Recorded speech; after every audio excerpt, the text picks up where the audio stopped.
Mga katrops, welcome back ulit kayo sa aking channel Sports React PH at ngayon na ay pag-uusapan natin ang balitang mahina pero nga daw po ang starting fives Los Angeles Lakers. Pag-uusapan na rin nga natin ngayon dito sa ating panibagong video ang naibalitang trade na maaari pang gawin ni Rob Pelinka ngayong season.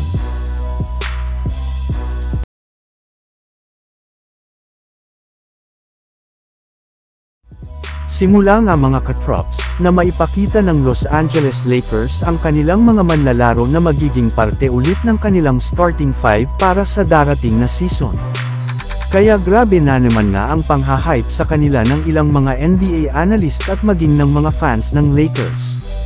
Kumpara nga sa ibang mga kupunan sa West, sila lang naman nga daw po ang nag-iisang contender dito na walang pinagbago ang kanilang lineup. Kaya mas lalong mapapasulido nga po nila ngayon ang chemistry ng kanilang mga manlalaro na siyang magagamit nila bilang advantage sa kanilang mga laban. Ngunit kung ang NBA analyst nga po na si Skip Bayless ang tatanungin, hanggang ngayon nga daw po ay wala pero naman siyang tiwala sa Los Angeles Lakers. Same lineup, same result pero naman nga daw po ang mangyayari sa kanilang team sa darating na season lalo pat napatunayan na nga na hindi umuubra laban sa malalakas na kupunan kagaya ng Denver Nuggets ang kanilang mga manlalaro. Kaya hanggat hindi nga nila ito binabago ay mananatili pero nga daw po silang talunin sa playoffs ng Western Conference. Samantala pumunta naman tayo sa ating sunod na pag-uusapan ngayon sa naibalitang trade na maaari pang gawin ni Rob Pelinka ngayong season. Naibalita ko na nga sa inyo mga katrops, na possible nga pong e-trade ulit ng New York Knicks ang kanilang center na si Mitchell Robinson na kasalukuyang pinag-aagawan ngayon ng mga teams. Napakarami nga daw pong mga kupunan ang tumatawag at nag-inquire na patungkol sa trade value nito at kung papaano ito makukuha sa pamamagitan ng isang trade at isa na nga dyan ay ang kupunan ng Los Angeles Lakers na nangangailangan pero naman ng isang bagong center.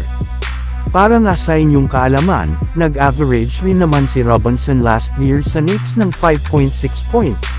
At 8.5 rebounds per game na mapapakinabangan nila bilang bagong katendem ni Anthony Davis sa kanilang front court.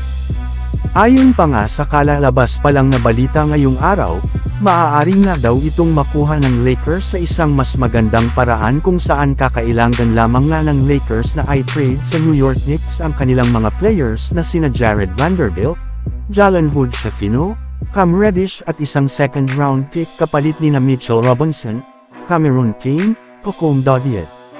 Sa ganiyang klaseng paraan nga ay hindi na madedehado pa ang Los Angeles Lakers sa kanilang magiging trade sa New York Knicks.